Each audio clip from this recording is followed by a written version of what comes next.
I'm Chris Ware. I'm Glenn. And together we are the awesome NeedWant. Never actually thought about being a DJ. Never crossed my mind. And it was a trip to warehouse projects in Manchester about, I don't even know how long ago it was now, 6 years ago maybe a bit longer. And I was there for Cocoon, and Bill Lobos was playing one of his better sets. And it was that was pretty inspirational for me. And the thought about DJing probably dawned on me watching him play at that time, really. Main hindrance really from starting DJing was the layout. At the time I was a student, so it's quite an initially expensive hobby to start, and so I think that's probably one of the reasons I didn't even think about doing it. But yeah, the thought probably dawned on me then at warehouse at that time. Having an older brother and sort of older mates sort of get me into it really when I was at school, sort of 14, 15. And as I say, it's always an expensive hobby. It's not just the decks, it's our sound system and the speakers and the vinyl then. It was the vinyl. Yeah. You know, everything you earn, you buy four or five vinyl and it's sort of 50 quid, you know. I managed to get the Technics, the same ones there actually, when I was 15.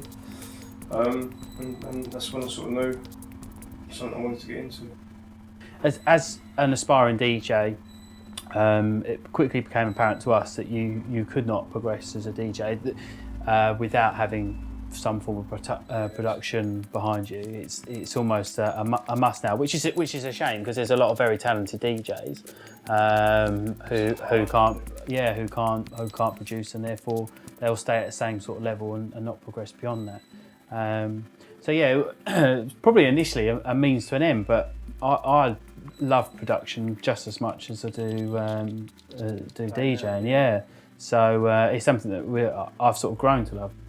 When we first started and realised we had to, we didn't really have many friends in the industry to show us or help us. No, we didn't take any courses, did we? So we just. When we look back now, I mean, the first couple of months we're trying to make stuff on our phone and then transfer it to the Mac. Yeah.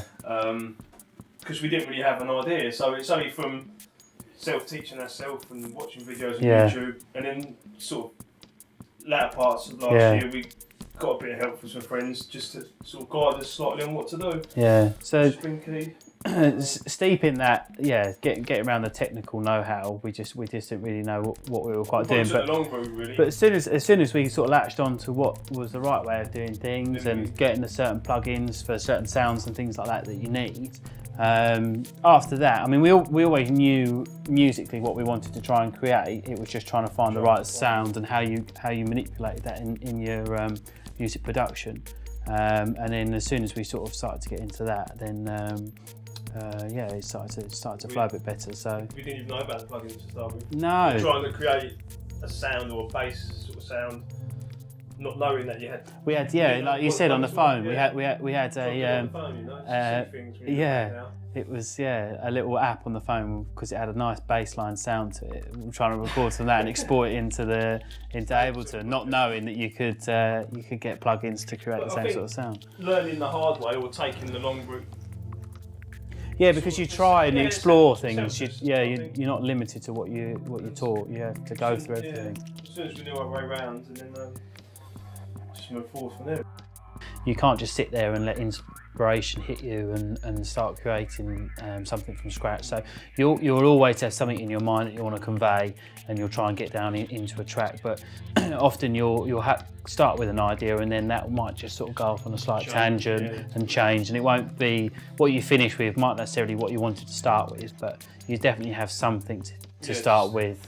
Even sort of listen to a couple of mixes first, just if you just pop them around the house. Yeah, inspiration anywhere. Ideas in your head. Mixes, and anything. Then all of a sudden you want to sit there with an idea that you might have gathered from a couple of hours of listening to music. Yeah, even Heart FM, you know. Driving home. Exactly. Late night. Yeah, exactly. I never know when it's completed, and I'm always adding stuff. But that's probably one of the worst things you can do. You have to have a call-off period. And if you knock something up and it's sounding pretty good, the best thing to do at that point is just leave it, walk away, and if it's still sounding pretty fresh when you get back to it, then you know it's something to roll out and carry on with. Yeah. You keep it there. Really. Yeah. Not to rush things and give yourself a bit of time. It's never ending. You can constantly learn every day. Yeah. You're not gonna, I've got to this stage now. You can constantly learn, pick up new ideas. I mean, we've only been doing it just over a year. Yeah. And you know, we don't even play instruments, but you could constantly learn for the rest of your life. Yeah, definitely.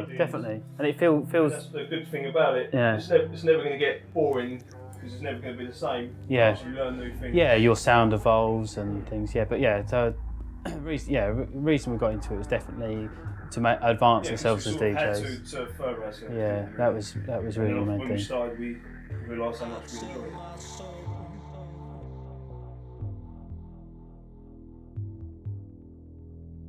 The most rewarding things is all those hours spent in the studio, and then you get to showcase what you've been working hard on for a couple of weeks, maybe even months, depending on the detail and the blood, sweat and tears that got into it. But ultimately, once you drop that record and you look into the crowd and you realise that what you've done has had some sort of reaction on the dance floor, and it's effectively going off, and there's not much better feeling than that. You, babe.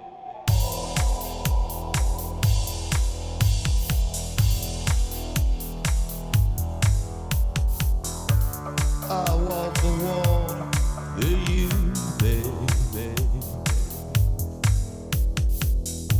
1,000 miles for you.